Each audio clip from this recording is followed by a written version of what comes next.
चुनावी रण में उतर चुकी है चुनावी सेना। कौन किसके साथ और कौन किसको देगा मात। बड़े बड़े वादों और भाषणों की भरमार है। अब आर है या पार है। कौन बनेगा बिहार का बाहुबली। बिहार की हर उठापटक देखिए सिर्फ न्यूज 24 एक्सप्रेस के साथ हर रोज रात 9 बजे। नमस्कार, न्यूज 24 एक्सप्रेस में मैं रिया पांडे आप सभी का स्वागत करती हूँ। चलिए बुलेटिन की शुरुआत करते हैं कुछ खास खबरों से।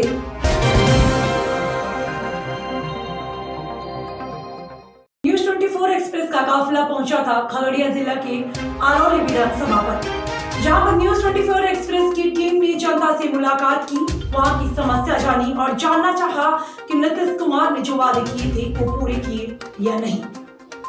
न्यूज 24 एक्सप्रेस का काफिला पहुंचा हुआ था खगड़िया जिला के आलौली विधानसभा पर, जहां पर न्यूज 24 एक्सप्रेस की टीम मुलाकात की राष्ट्रीय जनता दल के प्रत्याशी रमवृक्ष सदा से, जिनका कहना था कि नीतीश सरकार ने आलौली की जनता के साथ हमेशा सौतेला व्यवहार किया। उनका कहना था कि इस बार वह जीत कर जाते हैं तो जो वादे तेजस्वी ने किए वह सब पहली कैबिनेट बैठक में पास करवाएंगे। खगड़िया जिले के आलौली विधानसभा जो हमेशा आरजेडी का गढ़ मानी जाती थी, आरजेडी का गढ़ हुआ करता, इस बार आरजेडी के पुराने विधायक का टिकट काटकर आरजेडी ने यहाँ से वापिस अपनी बात करते हुए युवा प्रत्याशी रमवृक्ष सदा जी पर आए नाराज तेजस्वी ने आत्मविश्वास दिखाया दिखाने के लिए आगे आए। धीरे चल रहा है सर।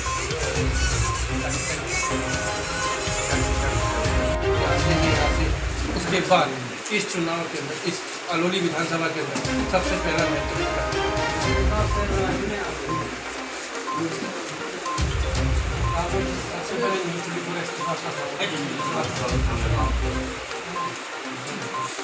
विधानसभा के तमाम लोगों को जो है मैं तमाम का आभारी हूँ।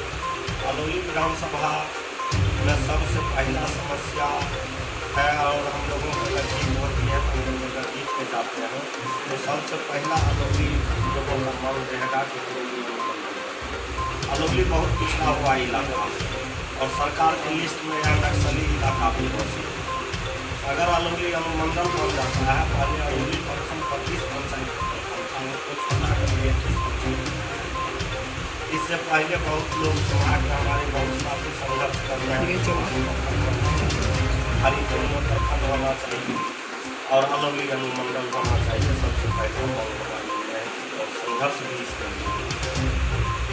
इससे पहले तो आरजेडी और आरजेडी सरकार हुआ करती थी, तो आरजेडी और जेडीयू की तो ये मांग तो अब मांग उठा नहीं कर सकते, पहले क्या जब यह मांग समय समय पर उठता आ रहा है। बहुत संगठन के माध्यम से अपने माध्यम से आलौली अनुमंडल हो और सरकार जब हम लोगों को और यहाँ से हमारे विधायक आदरणीय चंदन गाँव जी को तो विधायक बनने के बाद कुछ दिन के पहले ही नीतीश कुमार अलग हो गए, जिसके चलते अगर हम लोग सरकार में आते तो हम लोगों को लगता है तेजस्वी का दूसरा कहना है कि युवा चेहरा, युवा बिहार युवा के होता है। आपके पीछे देखे ना आप बहुत सारे युवा भी खड़े हैं, है ना, उनकी आशा है कि अगर जो तेजस्वी ने वादा किया है कि युवाओं के लिए किसी रोजगार को लेकर आएंगे, तो क्या यहाँ के युवा की उम्मीद रहे कि राम अगर जीत के जाते हैं तो तेजस्वी का किया हुआ वादा प्रधानमंत्री युवाओं को नौकरी और कुछ इलाके रोजगार दिलाना। निश्चित रूप से हमारे आदरणीय नेता तेजस्वी यादव ने घोषणा किया है कि सबसे पहले अगर हम लोगों की सरकार बनती है तो पहला कैबिनेट की बैठक में 10 लाख लोगों को रोजगार मुहैया कराएंगे। 10 लाख जिस 10 लाख में आलौली विधानसभा दिया था और जो हमारे बेरोजगार नौजवान साथी हैं, पढ़े लिखे हैं, उन लोगों को हम लोग कोशिश करेंगे कि हम लोग रोजगार से जुड़े और यह हमारा मुहिम है, एजेंडा है हमारी पार्टी। सबसे पहले राजनीति करते हैं, सबसे पहला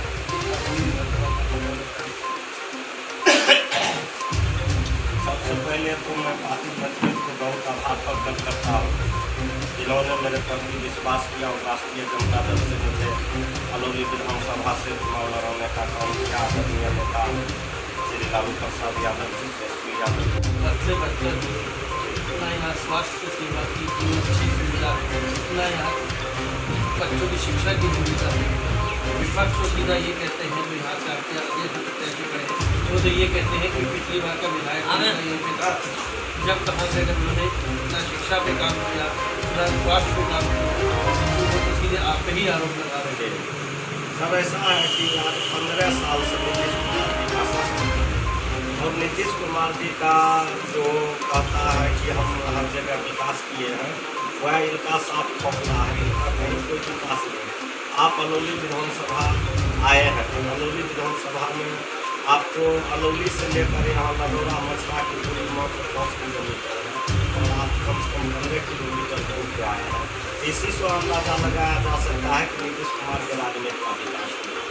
नंबर 1। नंबर 2, हम लोगों के सरकार नहीं थी, नीतीश कुमार जी सरकार में थे और अलौली में उनके सरकार रहने के बावजूद भी 10 में उनका विधायक हुआ था रामचंद्र सदारी, उन्हीं के दल से विधायक हुआ था और उनके रिजिड में भी कहीं कोई विकास का काम नहीं हुआ। हम लोग तो सरकार में थे ही नहीं, कोई विकास इस दल बदल में काम तो बड़े प्यार से चलता है। जिस तरह से रामचंद्र सदा 2010 में आपके जदयू से थे, अब वह लोग पार्टी पर ऐसा तो नहीं होता है कि विकास आप लोग के आप अपने बेनिफिट को देखते हुए जनता आपको एक विश्वास में करके मिलती है, पर आप लोग अपना महत्वाकांक्षी देखते हुए आप अभी बोलते हैं हम इंदिरा गठबंधन में जाएंगे, पर मजबूरी होती है आप इंदिरा गठबंधन। तो जनता को इन चीज़ों से गुमराह करने से आपसे ये बताइए कि बस अलौली की जनता आपको क्यों चुन के और क्यों विधायक बना के पहुँचा? बहुत लोग जो है अभी आपने दल बदल के बात की, बहुत लोग सिद्धांत विहीन राजनीति करते हैं और हम लोग सैद्धांतिक राजनीति करते हैं। हम आज 1997 से लेकर अभी तक राष्ट्रीय जनता दल में समर्पित है। पार्टी मुझे 2 बार मौका भी दिया, बहुत मामूली वोट से हम चुनाव हार भी गए। फिर इस बार पार्टी हमारे ऊपर विश्वास किया और जनता का भी विश्वास है कि हम लोग रामवृक्ष सदा की जो झंडा थमा दिए आज से 22 साल 25 साल रह गए, वही झंडा पकड़ के आपकी रामवृक्ष। इसलिए जनता का विश्वास है हमारे हम चुनाव जीतेंगे, उसमें तरीके से कर सकते हैं। न्यूज़ 24 एक्सप्रेस के माध्यम से अलौली की जनता को, बिहार की जनता क्या अलौली की जनता को यही संदेश देना चाहते हैं कि आप लोग जो है एक वोट तेजस्वी यादव जी के नाम पर, आदरणीय नेता लालू प्रसाद यादव जी के नाम पर, माता राबड़ी जी के नाम पर, मुझे मैं रामवृक्ष सभा के नाम पर आप लोग एक वोट डालकर स्थापना करें और अलौली विधानसभा के जो विकास का गतिविधि है उसको हम कोशिश करेंगे कि विकास का यहाँ रफ्तार तेज हो और अलौली में समुचित विकास हो, लोगों को रोजगार मिले, किसानों को लोन माफी हो और जो वृद्धा पेंशन का सवाल है हमारे नेता ने घोषणा किया हमारी सरकार को कुछ आप पर बदलाव में 1000 रुपये सहायता। तो ये थे हमारे साथ आरजेडी के विधायक प्रत्याशी अलौली से कामराज सराज, जिनका कहना था वह जीत के जाते हैं तो जो तेजस्वी ने वादे किए हैं सबसे पहले यहाँ पर युवाओं को रोजगार की बात, रोजगार मिलेगा और तो और वृद्धा पेंशन और तो और वृद्धा पेंशन के अलावा की बात करें तो उनका कहना है कि यहाँ की जो सड़कों की हालत है, जो विकास का कार्य नीतीश की सरकार में नहीं हो पाया था, वह इस बार तेजस्वी की सरकार में है। मैं अनुज अपने कैमरामैन बलराम के साथ अलौली से, धन्यवाद। सोमवार को 7 विधानसभा क्षेत्रों से नामांकन भरेंगे पुणे जिले में। सोमवार को जिला के 7 विधानसभा क्षेत्रों में अलग अलग पार्टी प्रत्याशियों के द्वारा नामांकन का पर्चा दाखिल किया जाएगा। सोमवार को 7 विधानसभा क्षेत्रों से नामांकन भरेंगे। सोमवार को जिला के 7 विधानसभा क्षेत्रों में अलग अलग पार्टी प्रत्याशियों के द्वारा नामांकन का पर्चा दाखिल किया जाएगा। पूर्णिया सदा विधानसभा क्षेत्र से कांग्रेस प्रत्याशी इंदु सिन्हा का कहना था कि इस बार जनता हमें समझी है, मैं जनता की हर सेवा हर मदद पर तत्पर उतरूंगी और खुलकर जिलावासियों के लिए काम करूंगी। पूर्णिया में जो जल जमाव की समस्या, शौचालय की समस्या, ऐसी बहुत सी समस्याओं को मैंने देखा है, सभी समस्याओं पर मैं खड़ी रहूंगी। आज मैं पूर्णिया महागठबंधन के उम्मीदवार कांग्रेस प्रत्याशी इंदु सिन्हा नामिनेशन के लिए किया है और मुझे काफ़ी खुशी और उत्साहित महसूस कर रही हूँ। जनता ने हमें जो आशीर्वाद दिया है, मुझे टिकट मिला, उसके द्वारा भी नामांकन का पर्चा दाखिल किया जाएगा। और जो शहर में जो नारकीय स्थिति बनी हुई है, सबसे बड़ा मुद्दा मेरा शहर को स्वर्ग बनाना है। और मार्केटिंग यार्ड हुआ, महिला की सुरक्षा हुआ, सदर अस्पताल हुआ, शिक्षा हुआ, सबको हम दुरुस्त करेंगे। जनता हमारे साथ है और वो इस बार जनता 30 साल 25 साल जो राज कर रहे हैं, जिस तरह से एक तालाब में पानी रहते रहते सड़ जाता है और लोग चाहते हैं क्या कि अब स्वच्छ पानी आए, वही अब इंदु सिन्हा इस पूर्णिया विधानसभा के लिए एक स्वच्छ और सुंदर माहौल यहाँ तैयार होगा। खास करके महिलाओं का सुरक्षा और नौजवान जो हमारे बेरोजगार हैं उसको रोजगार जो भी लघु उद्योग होगा वो हम लगवाएंगे। क्या कहेंगे? आपने नॉमिनेशन किया है, दूसरे काफी सारे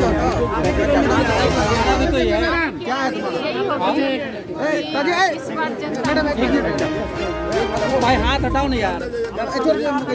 कौन है? मैक छोड़ दीजिए। कांग्रेस सत्ता में आएगी तो क्या करेगी कांग्रेस? आप इसे कीजिए।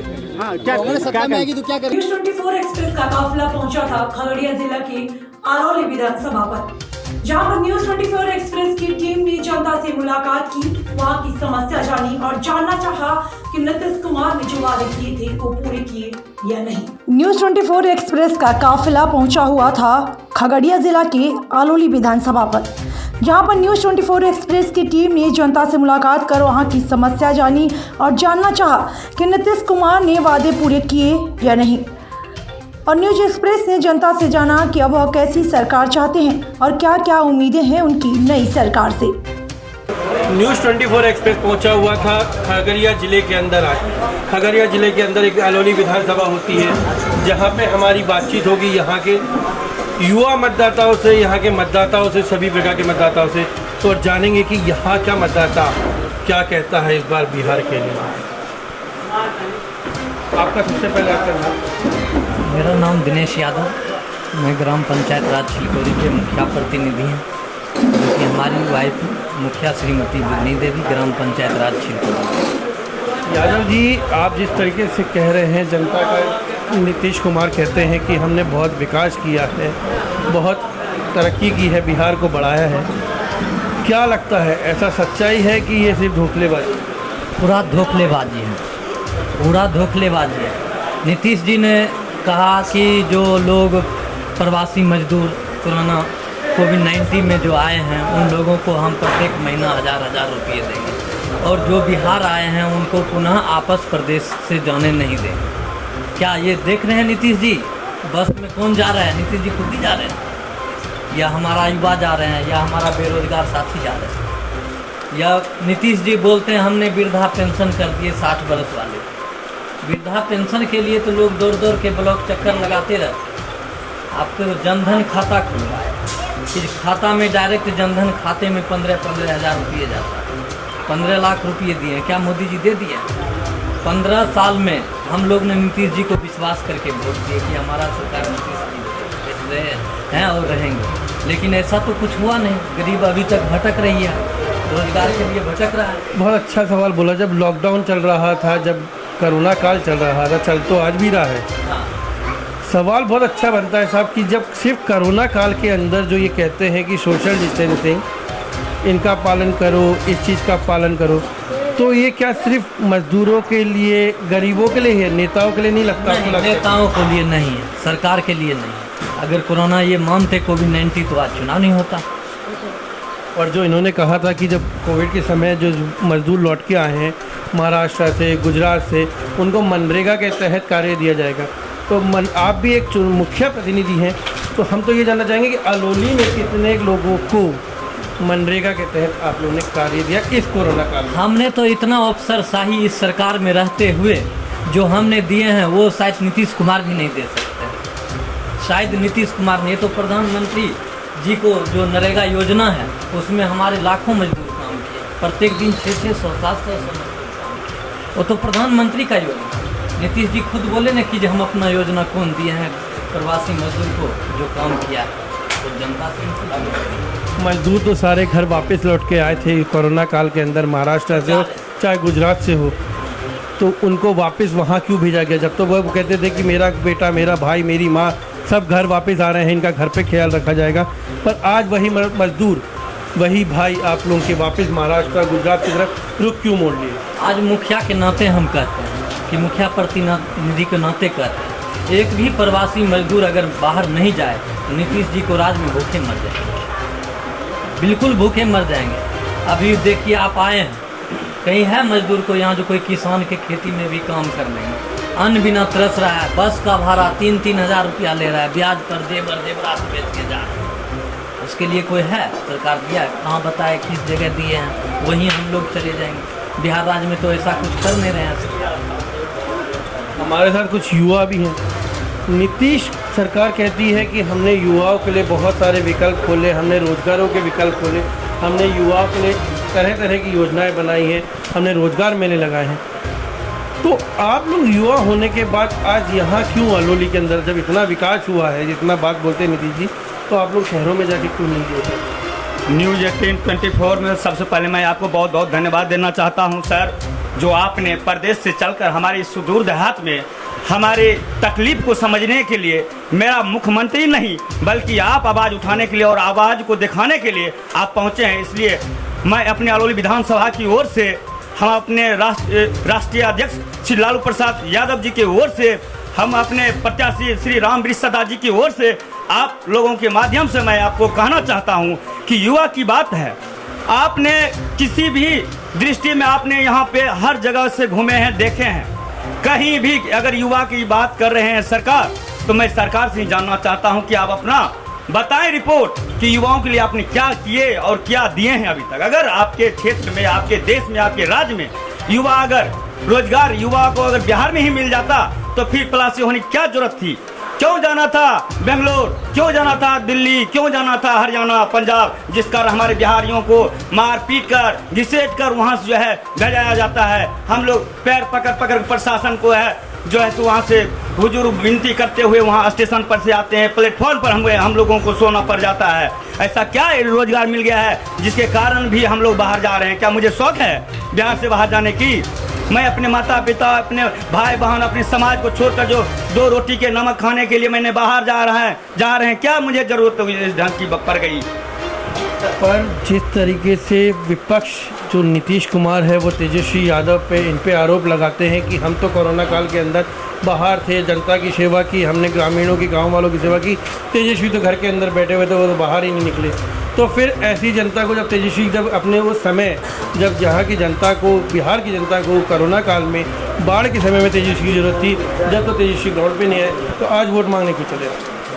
बहुत अच्छा प्रश्न आपने रखे सर। मैं आपको अगर थोड़ा 2 मिनट का समय देते तो मैं आप ही का माध्यम जो पेपर में दिया गया है, वही मुख्यमंत्री माननीय नीतीश जी ने कहा था कि बिहार वासियों को मैं बिहार आने नहीं दूंगा क्योंकि कोरोना की जो है महामारी ज़्यादा से ज़्यादा बढ़ जाएगा। तो फिर वो कैसे कह रहे हैं कि हमने बिहारियों को रक्षा करने का काम किए?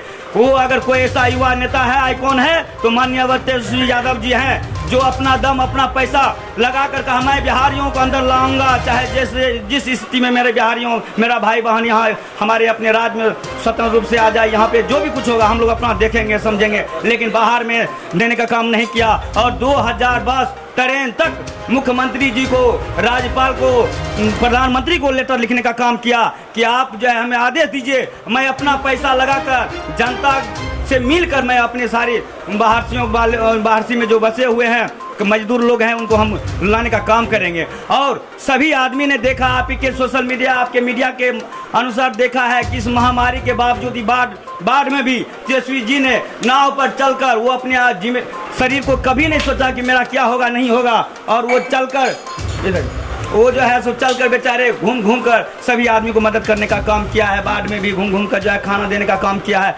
दादा एक बात बताइए, जो मुख्यमंत्री कहता है वृद्धा पेंशन का पैसा दिया है आप लोगों को, हर चीज़ का पैसा दिया, क्या सबका पैसा मिला आपको?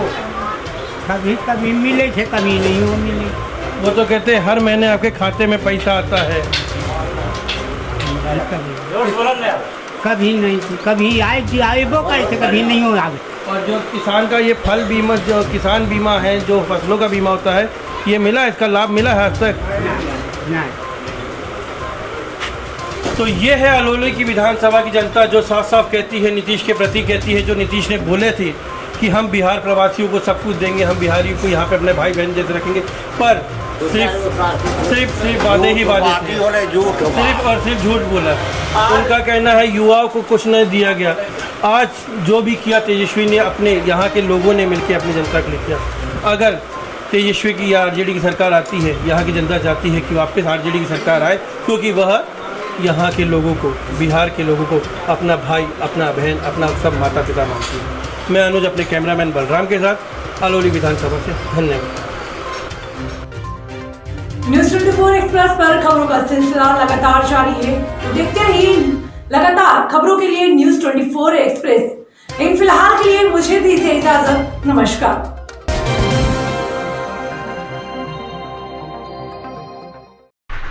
चुनावी रण में उतर चुकी है चुनावी सेना। कौन किसके साथ और कौन किसको देगा मात। बड़े बड़े वादों और भाषणों की भरमार है। अब आर है या पार है। कौन बनेगा बिहार का बाहुबली। बिहार की हर उठापटक देखिए सिर्फ न्यूज़ 24 एक्सप्रेस के साथ, हर रोज रात 9 बजे।